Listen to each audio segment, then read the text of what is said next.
टंडोलायार जे नौजवान सहाफ़ी, शाइर, अदीब नसीर नूहड़ियो जी याद में सिंधी अदबी संगत शाख टंडोलायार जे पारां बयादे नसीर नूहड़ियो हिक मेड़ाको कोठायो वियो, जंहिंमें नसीर जे दोस्तनि, माइटनि, सहाफ़ियुनि ऐं अदीबनि वॾे तइदाद में शिरकत कई, जंहिंमें प्रोफेसर मिठल जिस्काणी, उदास सोलंगी, एहसास मीरल सहतो, फरहाद जरवार, साईं बख्श जरवार, मोहम्मद अली मीरजत, मिस्कीन सम्मू, फ़कीर मोहम्मद उन्नड़, शादी खान खोसो, मंठार लाशारी,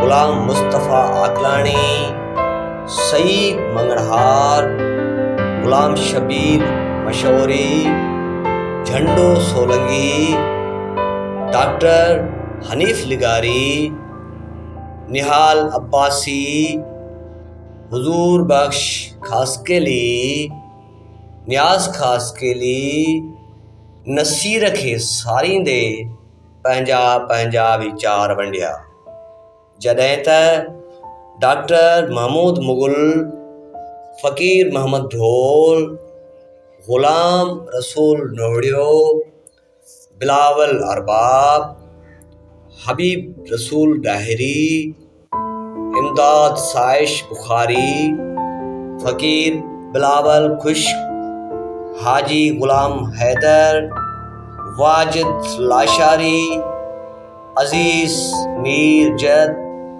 दिलदार मीरजत, अब्दुल उबैद नसीर, मुमताज़ दस, इरफान मेमून, सुराब बाटी, अब्दुर्रहीम अब्द कुंभर, करीम मेमण, दिलदार मुगल, अनवर अली, जाना समेजो, सन्नाउल्ला उन्नड़ समेत मुख़्तलिफ़ फ़िक्र जे माण्हुनि शिरकत कई।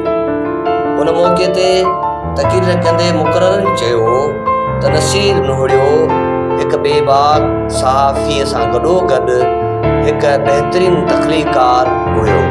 उन पंहिंजे नज़मुनि में हिकु बहितरीन पैगाम ॾिनो आहे। हुन पंहिंजे हर अमल में टंडोलायर जे सहाफ़ियुनि तोड़े अदीबनि में पंहिंजो हिकु मक़ाम पैदा कयो आहे। हुननि चयो त नसीर नूहड़ियो हिकु वफ़ादार दोस्त ऐं यारनि जो यार हो। हुन सदाईं बेपहुच ग़रीब माण्हुनि जी ॾुखे वक़्त में मदद कई। नसीर नूहड़ियो हिकु अहिड़ो इंसानु हो जंहिं ग़रीबनि सां हिकु अहिड़ी लौ लॻाई जेके अॼु बि खेसि विसारे नथा सघनि। ऐं नसीर नूहड़िए जो सॼो कमु पोइ सहाफ़ती कमु हुजे या अदबी कमु हुजे, उहो कॾहिं फ़रामोश नथो करे सघिजे।